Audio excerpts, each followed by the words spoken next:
বৈষম্য বিরোধী ছাত্র আন্দোলন বাংলাদেশের মানুষের স্বার্থে যে কোনো প্রয়োজনে যে কোনো দুর্যোগে সবসময় থাকবে, এখনো এবং এই বন্যাতেও কাজ করে যাবে এবং বন্যা পরবর্তী সময়েও আমরা কাজ করার জন্য সদা প্রস্তুত থাকবো। কর্মসূচির কথা বলেছি, গণরান্না কর্মসূচি। তো গণরান্না কর্মসূচির প্রেক্ষিতে আমরা প্রত্যেকটি যারা ডিসি মহোদয় আছেন, যেসব এলাকা বন্যা কবলিত, তাদের সাথে আমরা মিটিং করেছি। তারা আমাদেরকে জানিয়েছেন যে আসলে সকল ধরনের যেসব সুবিধা থাকলে আসলে আমরা সেখানে গণরান্না কর্মসূচি পরিচালনা করতে পারি, তার জন্য সেটা প্রস্তুত না। তো একই সাথে ওনারা আমাদের এখনও কথাবার্তা চলছে ওনাদের সাথে। আমরা একটা বিশাল কর্মযোগের প্রস্তুতি নিচ্ছি। আমরা দৈনিক অন্তত 8 লাখ মানুষের খাবারের নিশ্চিত করার জন্য আমরা কাজ করে যাচ্ছি। তো সেটা হবে যে প্রতিদিন 2 বেলা, দুপুরবেলা যদি আমরা 4 লাখ মানুষের খাবার নিশ্চিত করতে পারি, আর হচ্ছে রাতের মিল হচ্ছে আরও 4 লাখ, মোট 8 লাখ খাবার যাতে পৌঁছে দিতে পারি, আমরা সেই পরিকল্পনা করছি। একই সাথে আরেকটা জিনিস জানিয়ে দিতে চাই, এখন আপনারা দেখবেন যে অনেক অঞ্চলে, দুর্গম অঞ্চলে খাবার পৌঁছায়নি বা পৌঁছাচ্ছে না। সত্যিকার অর্থে বলতে গেলে যে ডিমান্ড, যেই বন্যা কবলিত অঞ্চলে যে চাহিদা তৈরি হয়েছে, সত্যিকার অর্থে আমাদের এখান থেকে ক্যাপাসিটি আমাদের খুবই কম।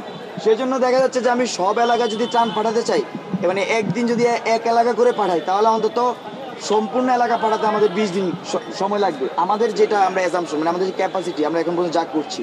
তো সব কিছু মিলিয়ে দেশবাসীকে আহ্বান করব, আপনারা আরও স্বপ্রণোদিত হয়ে আরও বেশি ত্রাণ নিয়ে যান। আমরা বৈষম্য বিরোধী ছাত্র আন্দোলনের পক্ষ থেকে আমাদের সর্বোচ্চ ক্যাপাসিটি আমরা চেষ্টা করে যাচ্ছি।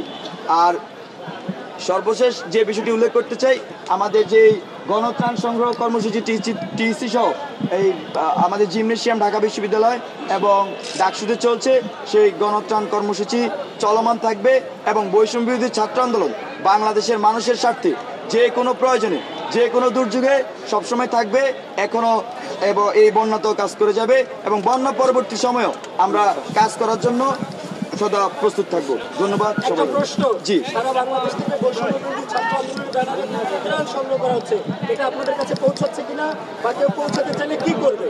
আচ্ছা, আমাদের সাথে অনেকে যোগাযোগ করেছে যারা বৈষম্য বিরোধী ছাত্র আন্দোলনের মাধ্যমে ফান্ড কালেক্ট করছে।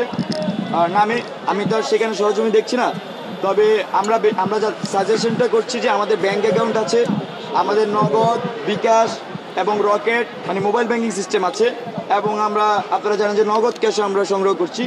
তো আমরা তাদেরকে সাজেস্ট করি যে আপনারা এই দুইটি মাধ্যম ব্যবহার করতে পারেন, নগদ, বিকাশ, রকেট মানে মোবাইল ব্যাংকিং, আর সরাসরি ব্যাংকিং লেনদেনটা করতে পারেন যারা দূরবর্তী অঞ্চল আছে।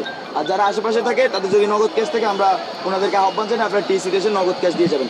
এবং একই সাথে আমি আপনাদের আরেকটা জিনিস জানিয়ে দিতে চাই, আমাদের সাথে বিভিন্ন গ্রুপ বা বিভিন্ন ইন্ডাস্ট্রি ওনারাও যোগাযোগ করে যে আমাদেরকে সহায়তা করার জন্য।